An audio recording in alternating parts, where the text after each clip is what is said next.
All right. Well, first of all, I just want to thank everybody for coming and joining us today. So this is our brown bag session for the month of February. And today we're going to be talking about sort of an overview of the IRB and the research process. And this is going to be specifically aimed at student researchers. So med students, undergrads, grad students, mentors for students. So we'll be focusing on some of the issues and some of the things that the IRB sees more commonly with student submissions to hopefully give all of you student researchers a nice head start in getting your application submitted.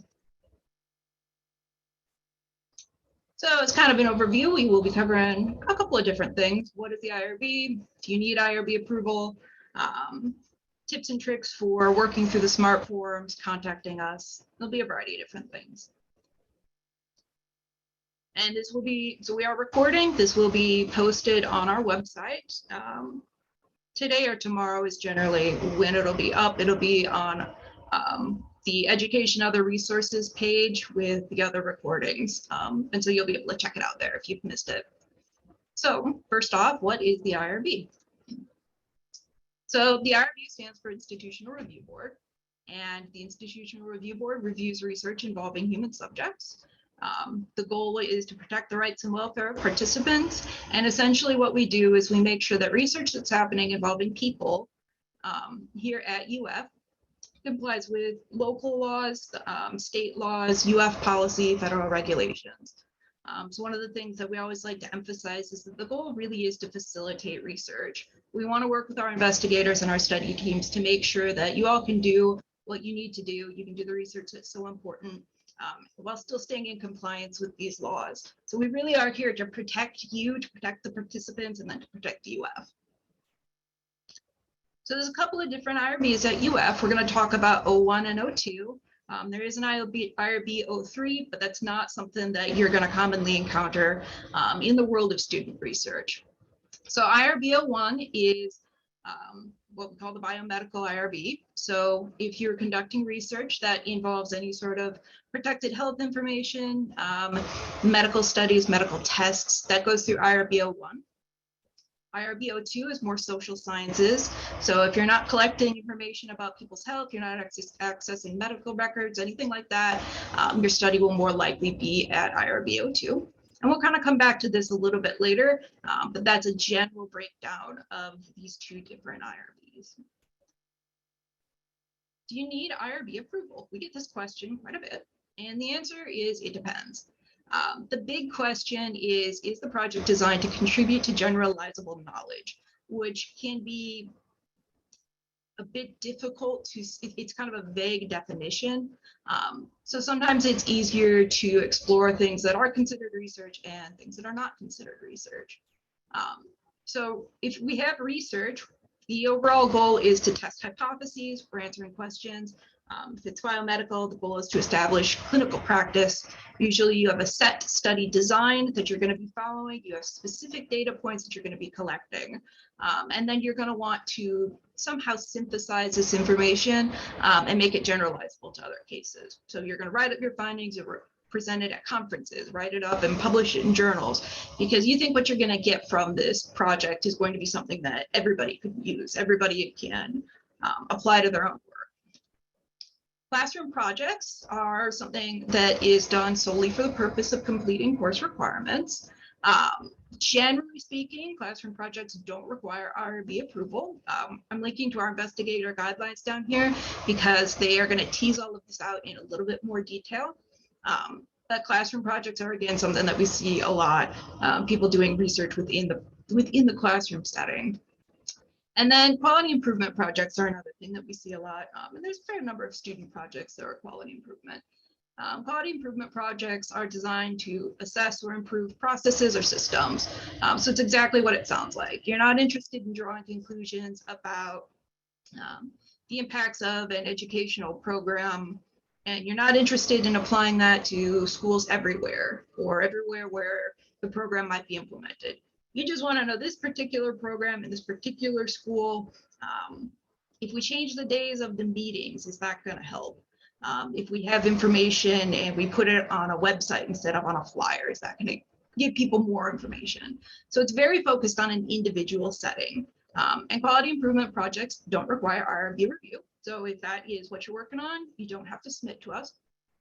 We do have investigator guidelines that give more information on quality versus research. And if you're in the biomedical field, there's the UF Quality Improvement Project Registry, KIPR. So KIPR is really useful because it's a website and it takes you through a series of questions.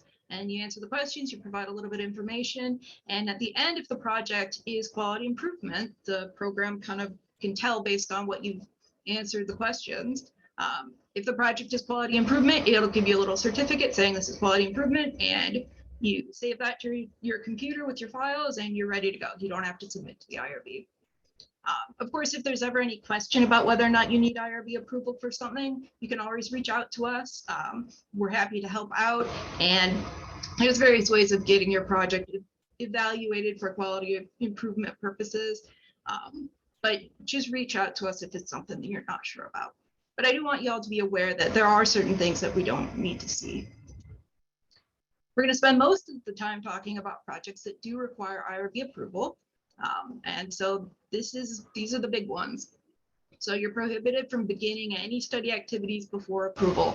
So you can't recruit subjects, you can't consent them, you can't collect data, none of that. If you do that before you get IRB approval, that can cause some problems.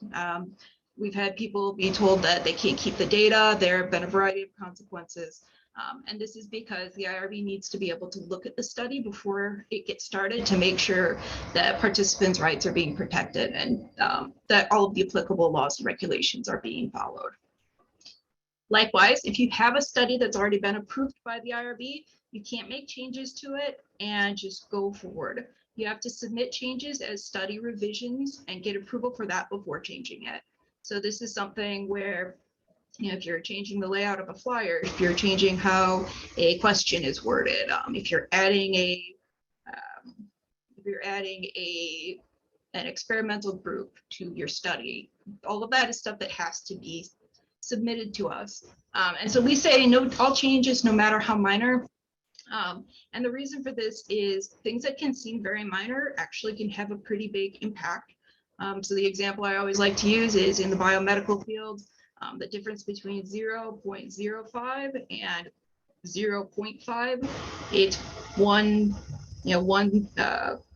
character where the period is not. And it can make a big, big difference in what actually happens with people. So getting started. So if you have a project and you need IRB approval, you'll be submitting it through My IRB. This is our online portal.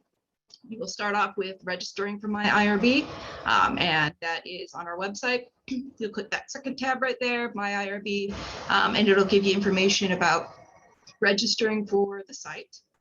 You'll have to complete some required training. So IRB 803, that's required for anybody who's going to be working on research. HIPAA training and good clinical practice training are required for some roles. If you're an undergraduate and you're going to be working with PHI, you need HIPAA training, and you'll have to upload that to the last page of the application. And there's specific clinical studies that require good clinical practice training, and that sort of gets teased out in the submission. I have more details about working with My IRB and getting everything set up in the slides from one of our IRB boot camps. You will be happy to know if you have been working with IRB submissions and you've been working with My IRB for a while, we no longer have you use a VPN if you're outside of the Health Sciences Center. So before, you would have to sign in through the Cisco program Connect before you could access My IRB. That doesn't happen anymore. Wherever you are, you can just sign directly in. So we're excited about that. We think that's going to make things just a little bit easier for everyone. So again, when it comes to choosing the committee for your research, biomedical stuff is always going to go to IRB 001. So this is anytime you're accessing medical records, even if you're just accessing medical records to recruit subjects, the fact that you're getting that health information from the medical record means that this is going to be going to IRB 01. This is also true if you're doing studies on drugs or devices. We don't really see that much with student projects just because of the risk levels, but we do have students who are involved in research as part of a research program. They're assisting a faculty member with research. And so that might be a study that would end up at IRB 1 that would be something with a device.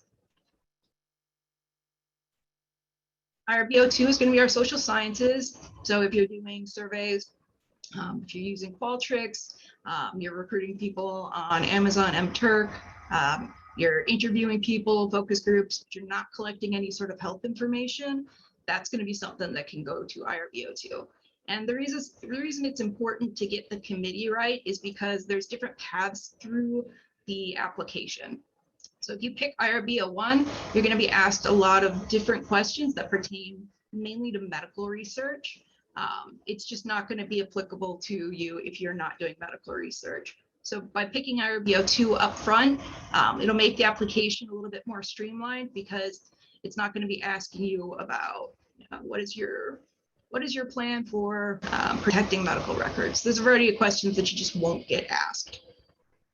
And if you get the committee wrong, you can always call us if you have questions. And as we go through the studies, especially if we see something that's submitted to O2 but needs to be O1, we'll go ahead and we'll flag that and we'll make sure that you're on the right path. So the next thing I want to talk about briefly is the requested review type. So this is something that will pop up in the MyRB application in the smart forms.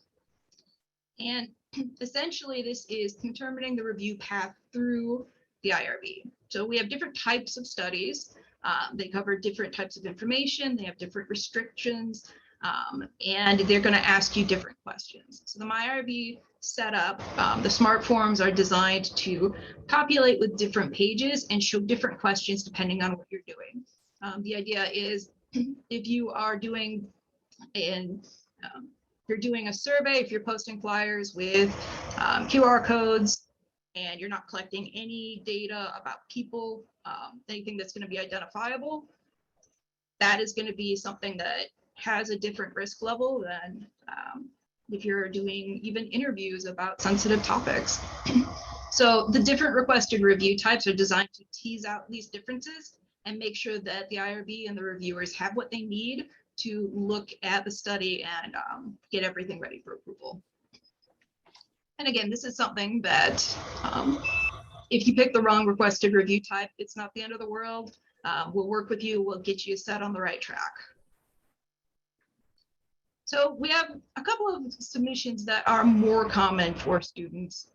So non-human, exempt, data chart reviews, and expedited. I'm not going to spend a ton of time going into the details on this, just because we have investigator guidelines. And we have more specific information on these, and it does get kind of study specific sometimes. But I do want you to at least know that there are these differences. So at UF, when we see exempt, that doesn't mean you're exempt from IRB review. It has a more technical definition than that, but you do still have to submit to us. And then likewise, when you see expedited, that doesn't mean urgent review.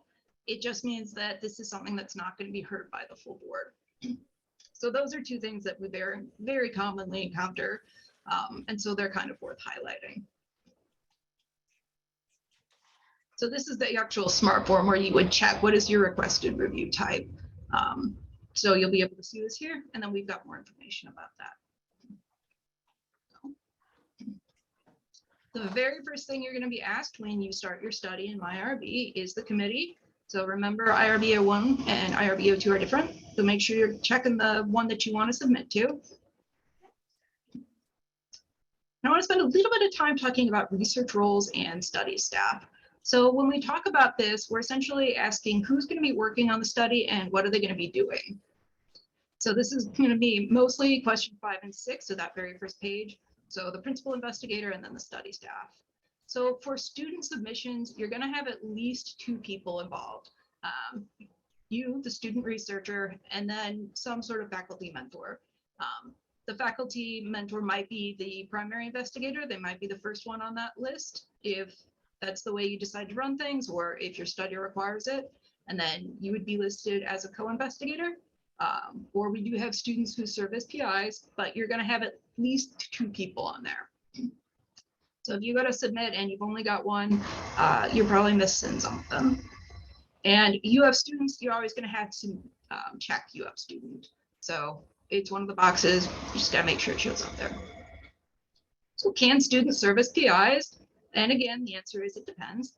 We have an investigator guideline. It's got some nice charts here that are going to lay out for each study type and each specific role at UF, whether or not you can serve as the PI. In general, grad students and medical students not permitted to PI on greater than minimal risk studies. And there's a specific definition of that that gets teased out too. And undergrads are not permitted to be PIs on any studies. If you have a study that falls under these circumstances, or if you're an undergrad, you'll have a faculty or staff member as the PI, but you'll be able to participate as study staff. And so these charts come from that guideline, and you can check that out online. When it comes to study functions, again, this is what you're going to be doing on the study. You should choose all applicable. So this first one, interacts or intervenes directly with study subjects. Are you talking to people? Are you examining them, observing them? Are you giving them a survey? Even if this is something that's done online, are you getting information directly by them knowing, hey, you're doing research and I'm going to tell you things? If that's the case, then you're going to pick interacts or intervenes directly with study subjects. If you're going to be involved in the study, but you yourself are not engaging in the study, engaging with subjects. So if you're on, say, a faculty member's study, and the only thing that you're going to be doing is looking through redacted transcriptions, then you would check perform study-related activities, but does not interact directly with study subjects. So it's really important to make sure that you get everything that's applicable here. So in terms of students, again, students always need to choose UF student, just gonna be right there. As a general tip, if you're obtaining consent, that means you're interacting with subjects. So by definition, because you're gonna be asking them to consent to the study, you're gonna be interacting with them. The PI has to have this function right here, evaluates any adverse events, unanticipated events, and protocol deviations. So no matter who the PI is, they have to have that role. And then in terms of studies that do involve these interactions, if you're doing focus groups or interviews or questionnaires, somebody is going to need to have the obtains informed consent function in almost every case. So even if the study is completely online and what you're doing is you're uploading a letter, a waiver of documentation of informed consent or something like that, even if the only thing you're doing is uploading that letter and people are reading through it, they're still getting consent. And someone on the study needs to have that role of obtains informed consent, because that's the person who's going to be responsible for overseeing the consenting process. And if there's questions, if changes need to be made, if subjects want to know more, somebody's going to need to be listed so that they can assist with that. Faculty mentors. So if you're a student PI, you have to have a faculty mentor. Again, that chart that I showed you, that guideline has information on who is qualified to serve as the role of a faculty mentor. Faculty mentors are going to be listed here as study staff, because if it's a student PI, you'll be listed in question 5 as the PI. They have to have this role, faculty mentor for student PI. And then they also have to have some other function that's going to let them see study data. So that's going to usually be the interacts or intervenes directly, or that performs study related activities but does not interact. And the reason for this is the faculty mentors are responsible for helping oversee the study. If there's something that goes wrong, something that you have questions about, they need to have a role within the system that lets them see that data, access that, and assist. So they're always going to have that faculty mentor, and then they have to have some sort of other function within the system. Study locations. This is where your study is taking place. So again, this is another one where you choose everything that's applicable. If you pick other sites outside the USA, that means you're doing international research. You always have to go through the process to get approval from our international ancillary. The reason for this is because different countries have different standards and programs and frameworks for protecting human subjects who are involved in research. and studies are responsible for complying with those. So the international ancillary is the process by which that happens. As a little bit of a hint, you're always going to want to check UF and UF Health. If you're a student here at UF, you're going to be, even if you're writing the questionnaires from somewhere, from your lab, you're studying, you're storing data here, you're conducting your analysis here. If you're at UF, if you're a UF student, you're going to be working on studies somehow at UF. So you want to make sure you check that. Who are your subjects? So this comes into play in a couple of different places within the SMART forms. It's going to vary a little bit depending on the requested review type, depending on the path that you take through the SMART forms. So this is just kind of a general guideline in terms of, what specifically does this mean? So on the subject description page, there'll be a page and it's going to basically, it'll say subject description. And you really want to make sure that you're telling the reviewers who specifically is going to participate. So are you trying to get a feel on consumers of news on social media, their opinions on something? Even if it's something as general as I want to learn about the environmental attitudes of people who live in Arizona. And you don't really care, it's just they got to live in Arizona. Rather than just saying, people on Qualtrics, say I'm looking at people in Arizona, or I'm looking at students in South Florida, or whatever your population is. Mm-hmm. And then the age range is also really important.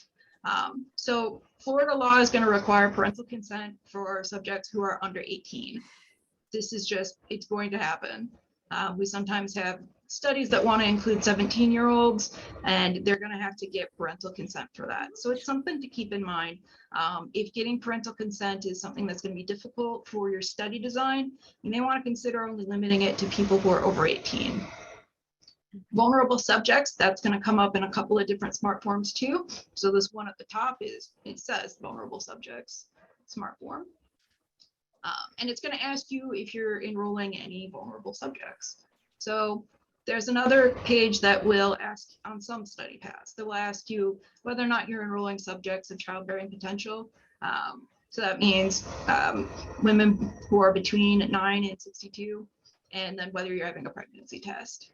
So if you're enrolling people between those ages and you're not requiring a pregnancy test, you'll just check pregnant women, at least on that particular SMART form. And then the other vulnerable subjects group that we also look at is UF students and staff. This is mainly with things in the expedited path. But if the form pops up and it's asking you about vulnerable subjects and your population is, you want to know what UF students think about something, just make sure you're checking students there. So each submission is going to have either a protocol or a study description. Expedited studies are going to have a protocol. Exempt submissions will have a study description. The other study types will have their own layout for this. But essentially, when we talk about this, we're talking about your map. How are you going to do this research? What is the process? So it's the research plan described in detail. You need to include your inclusion and exclusion criteria. So, thinking back again to age, if you're only including people who are over 18, you're excluding everybody who's 17 and younger. And so you would put that in the description or in the protocol and say, this is a survey. The first question is going to be, how old are you? And if you say I'm 17, it'll thank you for your time, but you're not going to actually participate. If you have other inclusion or exclusion criteria, maybe you're only studying people who have middle school aged children, or if you're doing a biomedical study and you're only interested in people who have, you want to learn about their opinions on eczema, that would be one of the ways you would sort of narrow that down. So it's important to let us know, who are you looking at? What are the procedures in the timeline? If this is a one-time questionnaire, you say, well, it's a one-time questionnaire. If it's a questionnaire, then you're going to follow up with these people later on to say, well, they're going to do a questionnaire, and then we're going to reach out to them again in 3 months. If it's a longitudinal study like that, you want to make sure that you describe how you're going to link those two. So if you're just sending out surveys through Qualtrics, how are you going to match the time at the time 1 answers to the time 2 answers and so on. So if you have a protocol, if your study actually requires the protocol document, we have templates on our website and samples. Just as another hint, don't forget the IRB number and the PI version date in the footer of your protocol. So the templates will have that. They'll have a place for that. Just remember you're filling that out. And that's as much for your records as anything else. Because if you want to make sure that you're looking at a protocol that matches the study that you're working on, and having that date there is really important for version control, especially if you end up making minor edits now and again. Is really good to have that date at the bottom, because then you know specifically what you're working from. So identifiers. So you'll see identifiers pop up a lot in the smart forms. And identifiers are important even if you're not collecting the self information. So we've got a link that lists all of the identifiers protected by HIPAA. When we talk about identifiers, the ones that we most commonly see in student submissions are name. So who are the people you're talking to? The date. So name is going to be something, even if you're just emailing people, when you consider like a lot of UF emails, it's people's names. Or if you type it into Outlook and the name pops up, you do have their name. Dates, what is the date of survey completion of the focus group? If people are getting written informed consent and they're signing and dating, you're gonna have both of those. Address, that sometimes comes into play, you're mailing things out. Phone number and email, those are commonly used in recruitment. We'll see that quite a bit. And then voice recordings and photographs. So those are considered biometric identifiers. There'll be a page and I'll talk about it a little bit on, but having a picture of somebody and having their voice, that's considered identifiable. So much for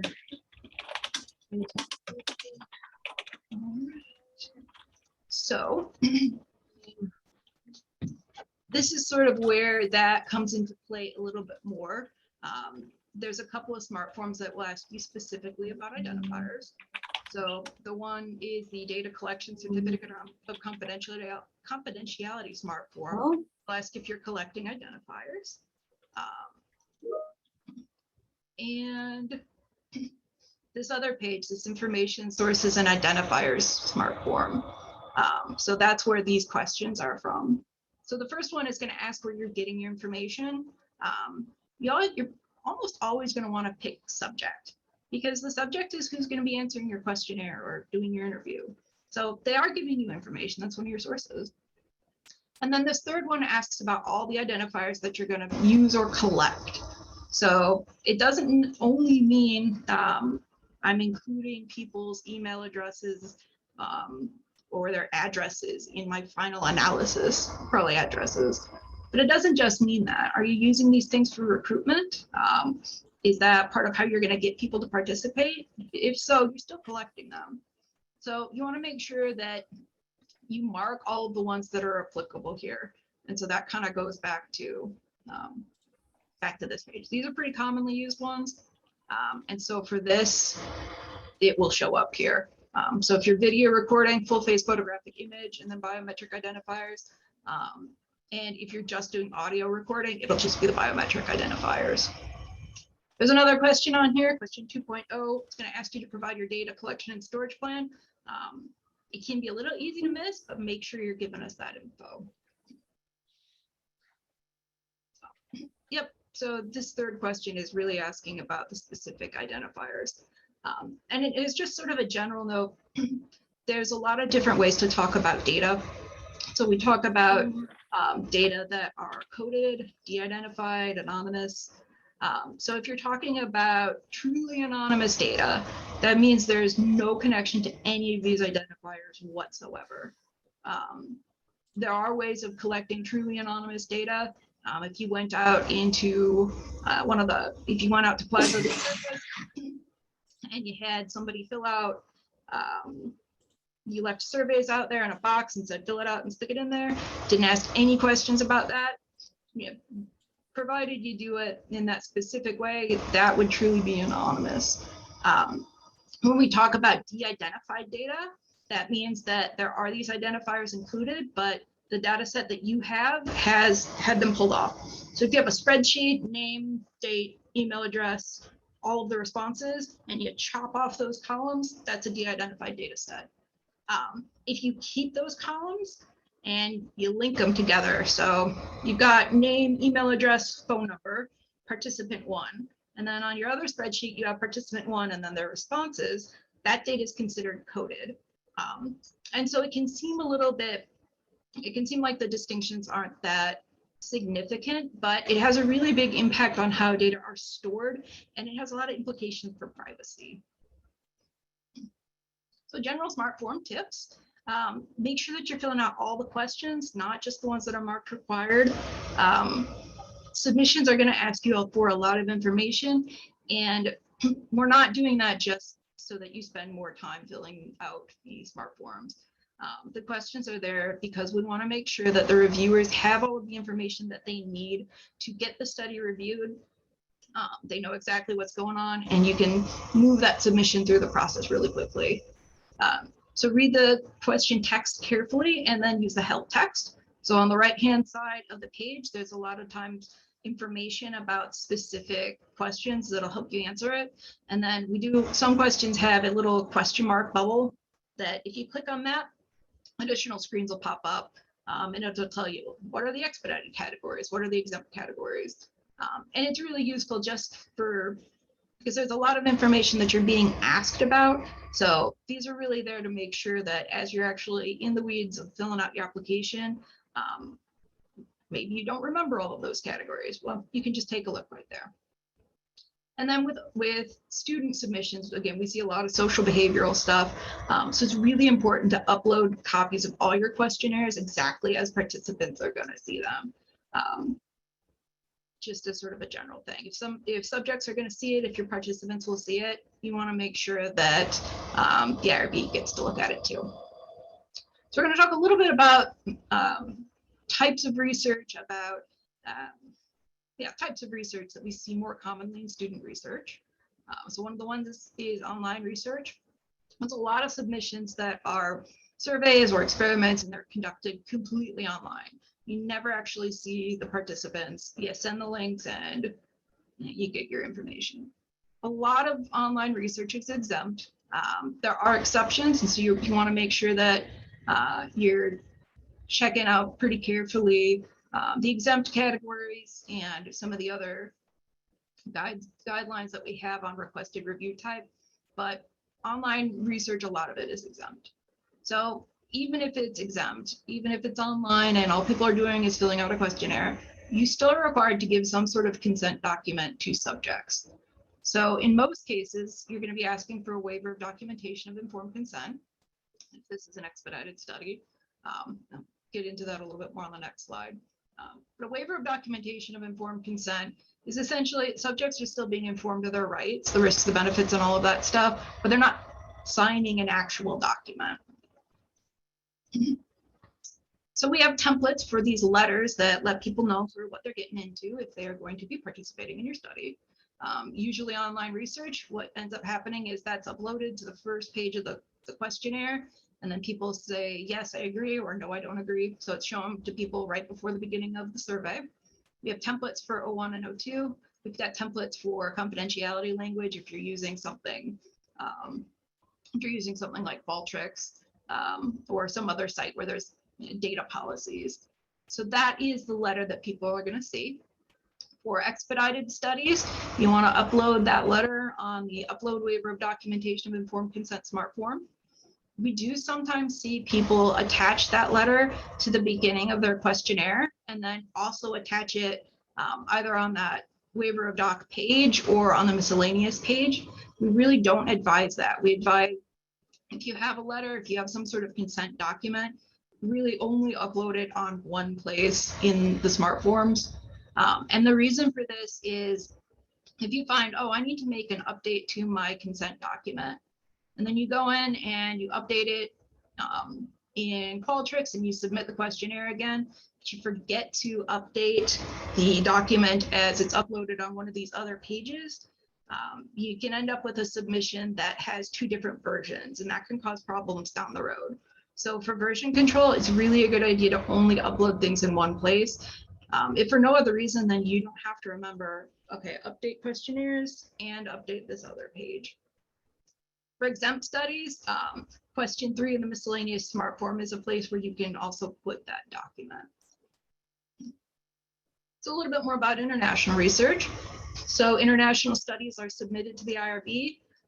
They're approved by the International Ancillary as part of this, and they submit Addendum Q, which has info about the country, what's going to be happening there, all of that good stuff. And again, this is because other countries have their own equivalents of the IRB. There's this international compilation of human research standards that gives you more information about the individual country. If you're doing research in a country, you need to get in contact with the regulators there and make sure that you have everything in order for what they're going to require. A lot of them are going to have similar laws to what you'll be responsible for knowing about here, but there's some that are somewhat different. And so it's really important that you know what the laws are in the place you're going to be doing research. If you're working with institutions abroad, a lot of times you'll get a letter of approval from that institution's oversight board. You can upload that documentation in My IRB, and then the International Ancillary can take a look at that and see whether or not there's anything else you need to do. Translations come into play fairly frequently when it comes to international research. So our subject's going to be speaking English. If they're not, you have to get your translated materials approved. So you'll submit your original documents, and you're also going to need to submit your translations. There's a couple different ways of getting these translations. So we don't have a specific translation service, or there's no one specific you have to go to. So you can hire a certified translator and provide certifications to us. You can translate the documents yourself. If you do that, you have to have back translations. These back translations have to be someone who's not on the team who's doing it. And as a general hint, if you're doing something with translated materials, IRB submissions often require revisions to materials. This can be as something as simple as make sure that the email address that you have on your page is a UF email address, or it can be, this description of the study needs clarification. Your informed consent needs more information about the risks or the benefits. So if you translate all of these materials right at the beginning, and then the IRB asks for changes, you're gonna have to get them translated again, which can be time consuming, and if you're paying someone, it can be costly. So one of the ways to get around this is to wait until all of the requested changes have been made, wait till the study is approved and you have everything and you're ready to go, submit a revision with your translations, and if you provide that documentation, you'll be ready to go. And this way you won't have to pay for multiple translations. Qualitative research. So when we talk about qualitative research, we're talking about observations of human subjects. So you want to describe where you're going to be observing people. Is this a public setting? Is it a private setting? Are you going to go to the union and watch people as they stand in line at Starbucks? Are you going to be attending meetings of a group on campus? And it's open to the public, but it's also people in the group. But specifically, are you going to be observing? What are you taking your notes on? These are all things that we need to know for qualitative research when it's sort of that purely observational type. If you're doing interviews or focus groups, then we have to talk about video and audio recording. So there's a recording consent addendum that goes at the end of your informed consent document, and that is going to be something that will be required. So that's also on our website. When it comes to these recordings, you want to describe what's being recorded. So if you're recording interviews, it's pretty simple. You're recording the interviews. If you're recording focus groups, same thing. Where are the recordings going to be stored? Are you recording to the cloud? Are you recording with like an actual old school recorder? Are you recording it on your phone and then uploading it to Dropbox? So where are they going to be stored? How long are they going to be kept? And are you going to destroy the recordings?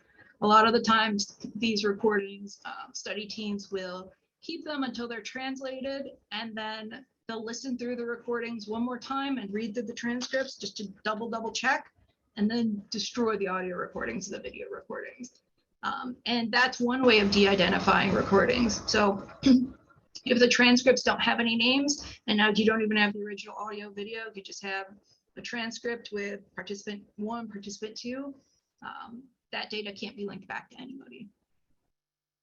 So for qualitative research, we do ask that you submit interviews or focus group guides. So with qualitative stuff, we know that this evolves as it goes through. You are gonna have somebody say something in an interview or a focus group that you didn't expect. That's just part of working with human subjects. So we don't expect you to submit, a verbatim, this is the question, this is the only way I will ever ask this. But we do require a guide. So it's a list of topics, a list of general questions.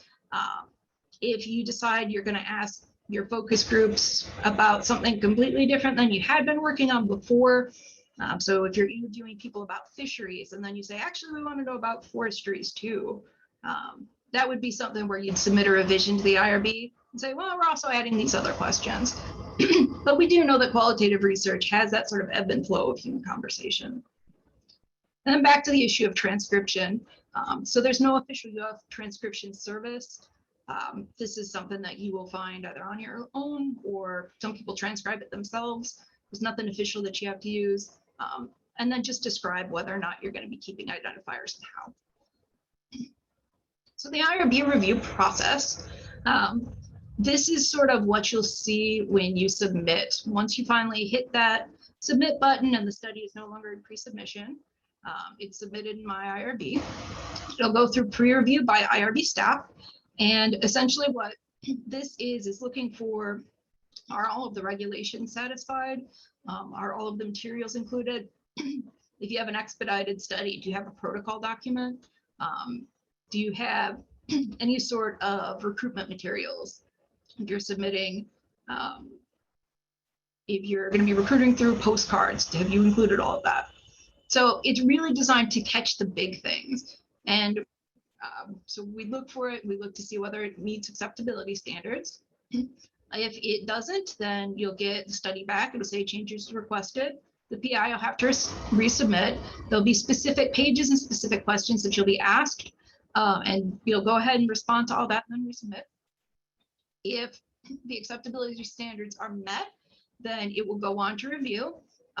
So for full board studies, it'll be assigned to an IRB meeting. Again, we don't see very many student projects come to full board. It does happen sometimes, but generally we're talking about exempt review or expedited review. That's when the actual reviewers look at it. They look for ethical concerns, for scientific validity, all of that good stuff. And then they're going to make a recommendation. If they say, yeah, this is good to go, your study will be listed as approved and awaiting correspondence. Awaiting correspondence means that the IRB office is writing up your letter, stamping your documents, doing all of that good stuff. It's really important that until you have the actual approval letter in your hands, you don't start the research process. Even if it says awaiting correspondence, just hang on a little bit longer. Don't start until you actually have the letter. If the study's not approved, there's a couple of different things that could happen.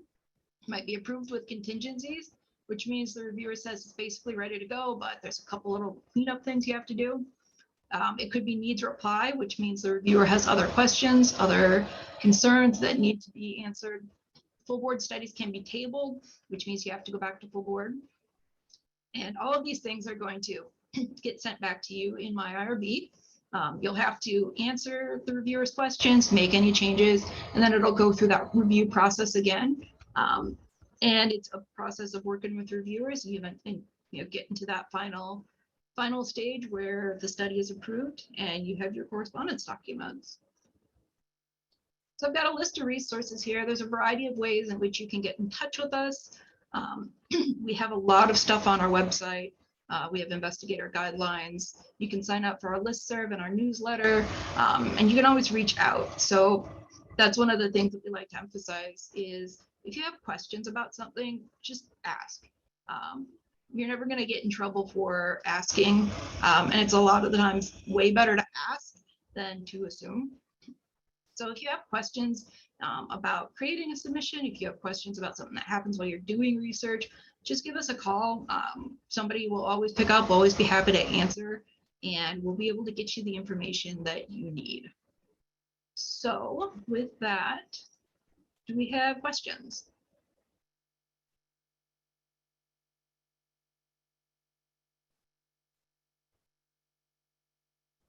Any questions?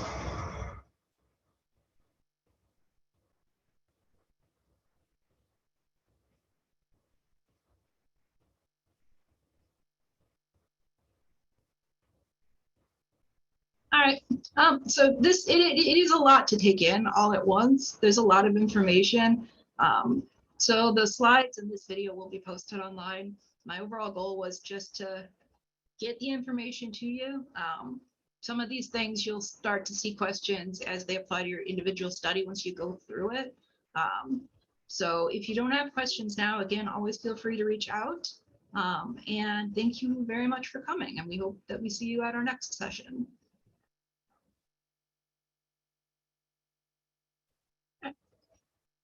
Bye, everybody.